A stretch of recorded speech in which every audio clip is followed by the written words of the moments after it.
여러분, 태초에 하나님께서 세상 이 창조하기 전에 세상은요, 땅이 혼돈하고 공허하고 흑암이 가득했죠. 그 어둠이 가득했습니다.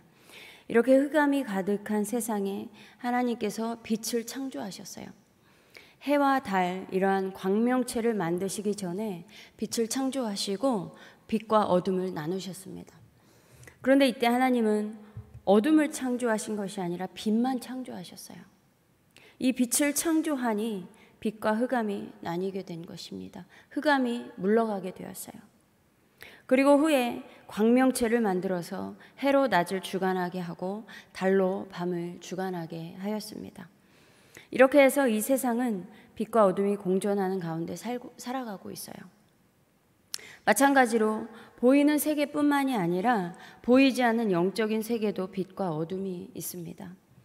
이렇게 하나님께서 선하게 창조하셔서 빛 가운데서 살아가고 있었는데 사람의 죄로 인하여 사망이 왕노릇하는 흑암의 권세가 임했습니다.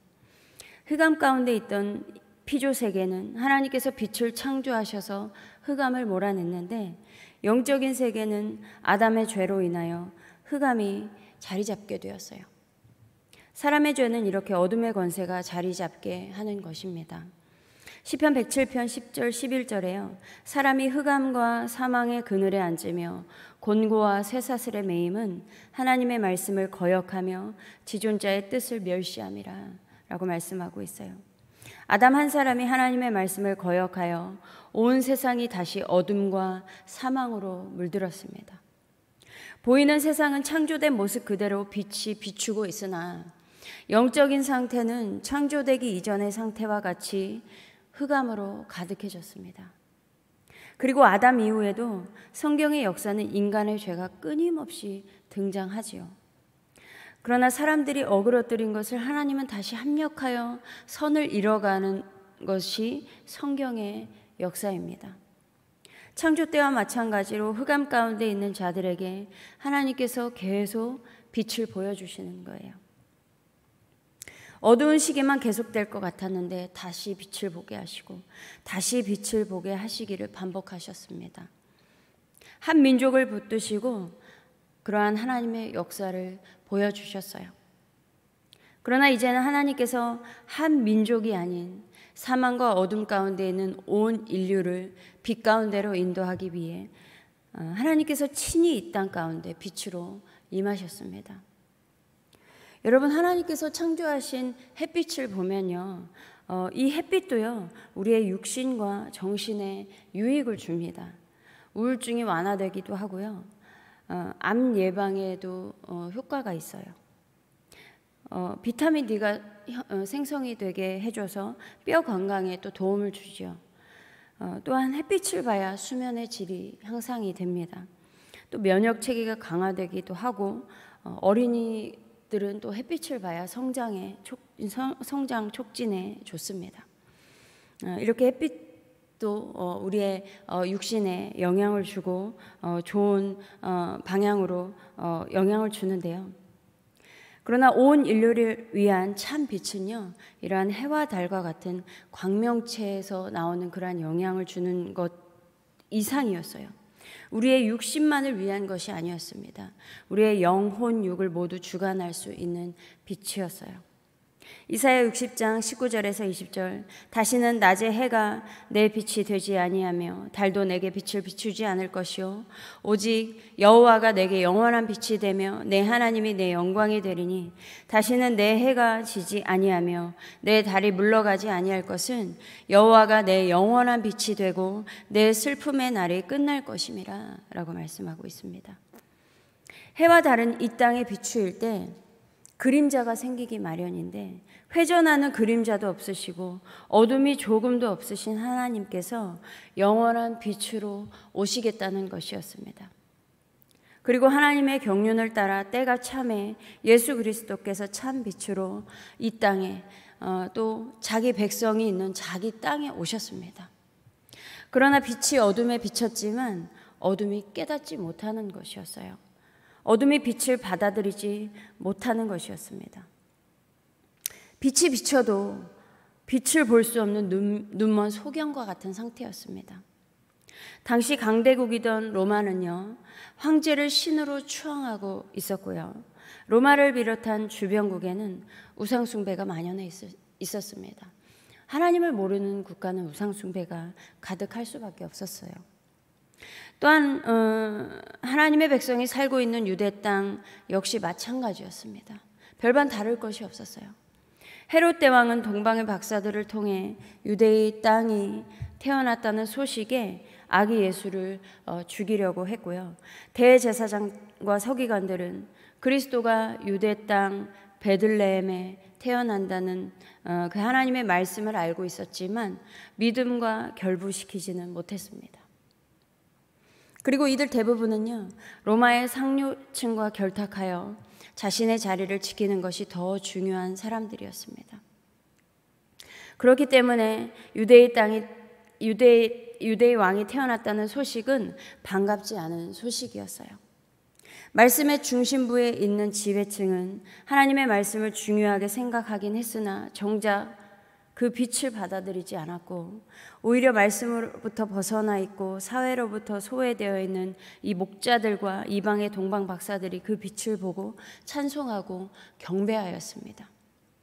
이에 대하여 요한복음 9장 39절에서 41절에서 이렇게 말씀하고 있어요. 예수께서 이르시되 내가 심판하러 이 세상에 왔으니 보지 못하는 자들은 보게 하고 보는 자들은 맹인이 되게 하려 함이라 하시니, 바리새인 중에 예수와 함께 있던 자들이 이 말씀을 듣고 이르되 우리도 맹인인가? 예수께서 이르시되 너희가 맹인이 되었더라면 죄가 없으려니와 본다고 하니 너희 죄가 그대로 있느니라. 실제로 본다고 하는 사람들은 영적 소경이 되어 빛을 받아들이지 못하여 여전히 어둠 가운데 있었습니다. 그러나 오히려 보지 못하고 어둠 가운데 있던 사람들이 참 빛이신 예수를 만나서 육신의 눈과 영적인 눈을 뜨게 되었습니다. 빛이 임하니 그들에게 드리워져 있던 사망의 권세, 어둠의 권세가 떠나가고 빛 가운데서 살아가게 되었어요. 여러분, 하나님은 창조 때 흑암 가운데 빛을 창조하셨습니다. 참 빛이신 예수 그리스도는 어두운 이 땅에 찾아오셔서 우리의 육신뿐만 아니라 영혼까지도 밝히는 빛이 되셨습니다.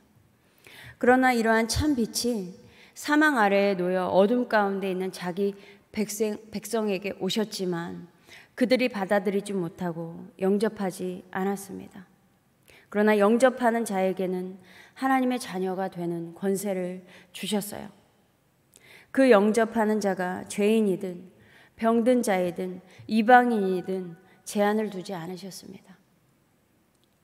이제는 선택한 민족이었던 유대인들만을 위한 빛이 아닌 이방의 빛이 되어주셨어요. 그래서 우리가 영접하기만 하면 어둠의 권세에서 놓여 빛 가운데서 살아갈 수 있게 되었습니다. 이렇게 예수 그리스도를 영접하고 빛 가운데서 살아가는 사람들에게 예수님은 세상의 빛이 되라고 말씀하고 있습니다. 그런데 여러분, 세상의 빛이 된다는 것은요, 어두운 세상 속으로 들어가야 하는 것을 말합니다. 우리는 밝은 대낮에 불을 켜지 않죠. 그러나 빛이 빛의 역할을 하려면 어둠 가운데 들어가야 하는 것입니다. 여러분, 하나님은 어둠과 사망의 권세 아래 살고 있는 우리를 위해 이 땅의 빛으로 찾아오셔서 영접하는 자에게 그 드리워져 있는 어둠을 몰아내셨습니다. 이와 같이 빛의 자녀들 역시 빛이 있는 곳에서만 살아가는 것이 아니라 어두운 세상 속으로 들어가서 빛이 되어야 하는 거예요.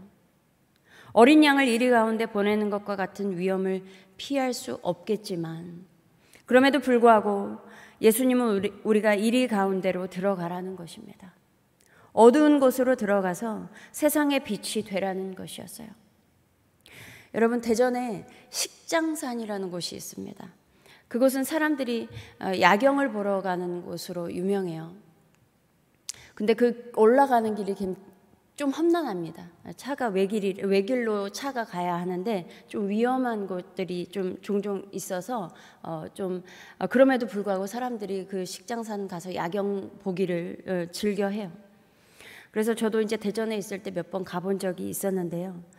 어떤 때는요, 야구 시즌이었는데 그때 어떻게 가게 됐어요. 근데 야구장에 불빛이 엄청나게, 다른 곳은 이렇게 작게 있는데 야구장의 불빛은 엄청 강했습니다. 그쪽만 막 강렬했어요. 그리고 한 번은요, 초저녁에 올라갔던 적도 있었어요.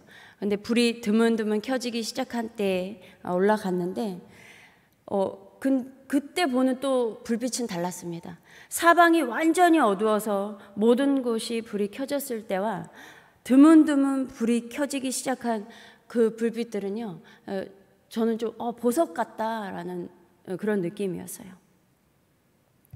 어쩌면 세상의 빛이 되는 것은 이와 같을지도 모르겠습니다.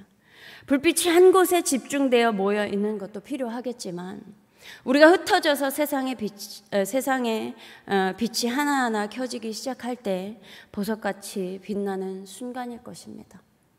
여러분, 우리는 세상의 빛으로 오신 예수 그리스도를 중심에 모시고 살아가는 사람들입니다. 그렇기 때문에 우리 역시 세상의 빛으로 살아가야 하죠. 빛이 한 곳에 모여 있는 것도 좋지만 믿는 사람들끼리만 사귀고 모여 있는 것은 바람직하지 않은 거예요. 빛이 비추는 거리는 한계가 있기 때문에 빛은 흩어져야 합니다. 빛이 닿지 않는 곳으로 가야 하는 것이죠. 그러므로 여러분, 하나님께서 흑암 가운데 빛을 창조하시고 예수께서 어둠 가운데 빛으로 임하셨던 것처럼 우리 역시 어둠 가운데 들어가서 어둠을 밝히는 빛으로 살아가야 합니다. 일어나라, 빛을 발하라. 이는 내 빛이 이르렀고 여호와의 영광이 내 위에 임하였음이니라. 보라, 어둠이 땅을 덮을 것이며 캄캄함이 만민을 가리려니와 오직 여호와께서 내 위에 임하실 것이며 그의 영광이 내 위에 나타나리니 나라들은 내 빛으로 왕들은 비치는 내 광명으로 나오리라. 이렇게 우리가 세상 속으로 들어가서 빛으로 살아갈 때 그 빛이 이 세상에서 헤매는 사람들로 하여금 하나님께로 나오는 이정표가 되어줄 것입니다. 저와 우리 성도님들이 이렇게 보석처럼 빛나는 세상의 빛이 되어서 많은 영혼이 하나님을 보게 되고 하나님께로 돌이켜 영광 돌리게 되기를 소망합니다. 기도하겠습니다. 하나님 아버지, 정말 감사합니다. 하나님, 이 어둠 가운데 하나님 빛으로 찾아와 주셔서 또한 그 예수 그리스도를 영접하는 그 자에게 하나님 빛으로 또한 임하여 주셔서 하나님 어둠의 권세에서 놓이게 하시니 감사합니다. 하나님, 우리 또한 하나님께서 세상의 빛으로 살아가라고 하셨는데 하나님, 그 세상 가운데 살아가는 것이 그 세상은 어둠이고 또한 이리가 가득한 그곳에 우리는 나아가야 합니다. 그러나 하나님, 우리를 빛으로 삼으셨으니 하나님, 그 어둠 가운데 나아갈 때에 그 빛을 잃지 아니하며 그 어둠 가운데 빛을 비출 때에 어둠이 떠나가게 하여 주시옵소서. 하나님, 이 세상의 어둠 가운데 헤매는 자들에게 밝은 빛으로 비춰줘서 하나님을 볼 수 있는 이정표가 될 수 있는 우리 한성교회 되게 하여 주시옵소서. 감사드리며 우리 주 예수 그리스도의 이름으로 기도드립니다. 아멘.